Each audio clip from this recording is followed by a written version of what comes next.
To Miami, Florida, and a couple who is lucky to be alive today after being run over by a truck as they sunbathed. NBC's Lilia Luciano is in South Beach with details. Good morning, Lilia. Good morning to you, Carl. Every year, Miami Beach welcomes an average of 14 million tourists, not to mention all of us locals who like to enjoy fun in the sun almost year-round. But what happened to this couple last month would cast a horrible shadow over anyone's idea of a day at the beach. For Denise Mowry and Orlando Jimenez, it was the perfect Sunday for sunbathing. Beautiful sunny day, breezy. The kind of day that inspired the newlywed couple to pick worry-free South Beach as their new neighborhood.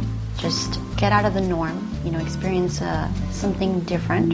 And they did experience something different, unexpected, and horrifying while laying under the sun. I just remember waking up and realizing the engine was already over our bodies, over my head.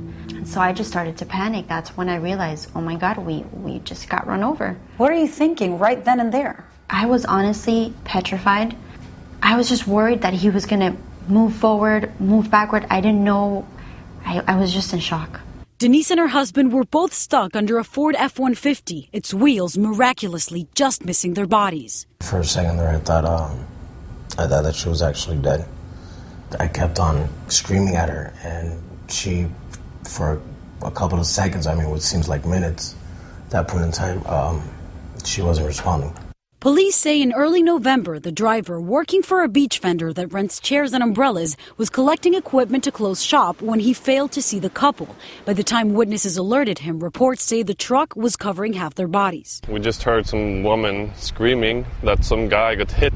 They were rescued, rushed to the hospital. Orlando got 5 stitches in his head, a fracture in his eye socket, and required an emergency root canal. Denise had a gash on her forehead and says she has suffered from back pains and headaches. It's not we were at the wrong place at the wrong time. We were where we needed to be. I just think he was being careless. For that, the man behind the wheel was charged with careless driving. You don't think that was enough? Definitely wasn't enough. You're talking about 2 lives that were almost lost. Is this one right? Meanwhile, Denise and Orlando hope their close call will move the city to enforce more strict regulation. Just putting trash cans sporadically across the beach as the demarcation line of where motor vehicles are not supposed to cross is just not enough. Back at the beach for the very first time since the accident. Sort of serene right now. When you think what happened, you start to think, our accident, then it's not serene anymore. It's tragic. The couple has since filed a $15,000 lawsuit for damages against the vendor, Boucher Brothers, and the driver as well. We've put in multiple calls to both parties but received no response. Now, the city of Miami Beach did release a statement saying in part the city was very strict or has very strict beach vehicle policies so that these unfortunate incidents do not occur. Back to you, Carl. Lilia Luciano in Miami Beach. Lilia, thanks.